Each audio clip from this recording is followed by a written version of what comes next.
To start, you grew up in South Africa, and I heard a wonderful story of when you were 6 years old and you started breaking the rules even then.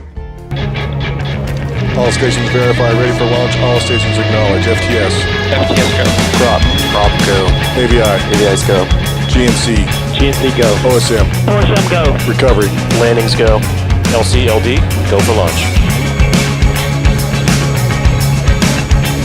T-minus 5, 4, 3, 2, 1.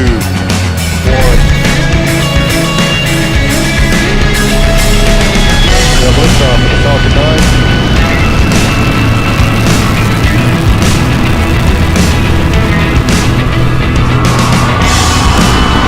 Worth over $11 billion. He's created game-changing businesses like PayPal, Tesla Motors, and SpaceX. He's the closest thing we have to a real-life Iron Man. He's Elon Musk, and here are his 10 rules for success. We are hearing from the Launch Control Center that there has been an anomaly on the vehicle. When you had that third failure in a row? If you don't like it, life is too short. Never. Why not? I don't ever give up.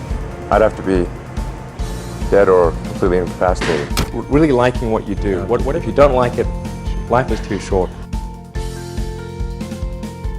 Area that you get into, given that even if you're the best, there's always a chance of failure. So I think it's important that you really like whatever you're doing. If you don't like it, life is too short. If you like what you're doing, you think about it even when you're not working. I mean, it's something that your mind is drawn to, and if you don't like it, you just really can't make it work, I think. So many people tried to talk me out of starting a rocket company. It was crazy. One good friend of mine collected a whole series of videos of rockets blowing up and made me watch those. He just didn't want me to lose all my money. We're doing these things that seem unlikely to succeed, and we've been fortunate, and at least thus far they have succeeded. Now is the time to take risk. You don't have kids. As you get older, your obligations increase. So and once you have a family, you start taking risk not just for yourself, but for your family as well. It gets much harder to do things that might not work out. So now is the time to do that before you have those obligations. So I would encourage you to take risks now. Do something bold. You won't regret it. How did you figure you were going to start a car company and be successful at it? Well, I didn't really think Tesla would be successful. I thought we would most likely fail. But I thought that we at least could address the false perception that people had that an electric car had to be ugly and slow and boring like a golf cart. But you say you didn't expect the company to be successful, then why try? If something's important enough, you should try, even if the probable outcome is failure. Focus on signal over noise. A lot of companies get confused. They spend money on things that don't actually make the product better. For example, at Tesla, we've never spent any money on advertising. We put all of the money into R&D and manufacturing and design to try to make the car as good as possible. And I think that's the way to go. For any given company, just can keep thinking about, are these efforts that people are expending, are they resulting in a better product or service? And if they're not, stop those efforts.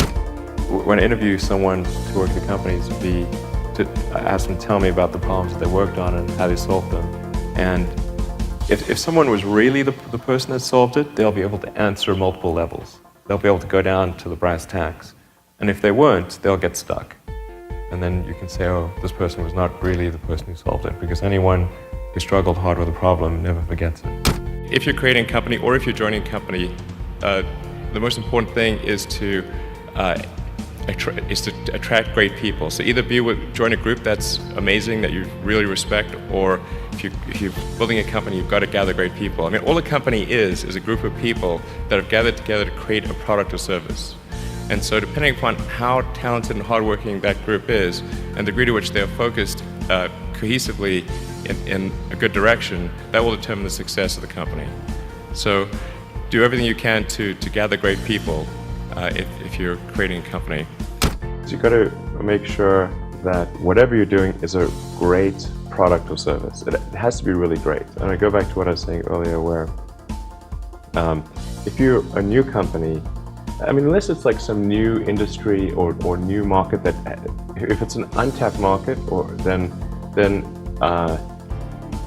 you have more ability to,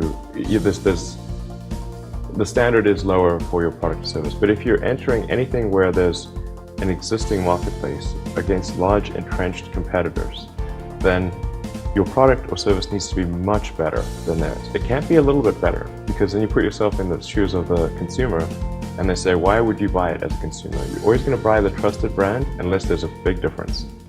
So a lot of times, entrepreneur will come up with something which is only slightly better. And it can't just be slightly better. It's got to be a lot better. Depending upon how well you want to do, particularly if you're starting a company, you need to work super hard. So what does super hard mean?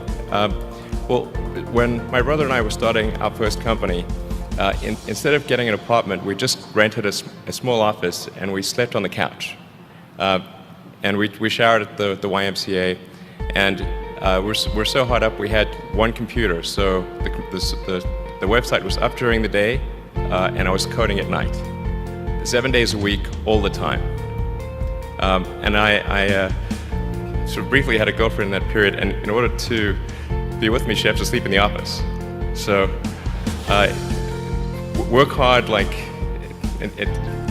every waking hour. That's the thing I would say, particularly if you're starting a company. And I mean, if you do simple math, say like, okay, if somebody else is working 50 hours and you're working 100, you'll get twice as much done in the course of a year as the other company.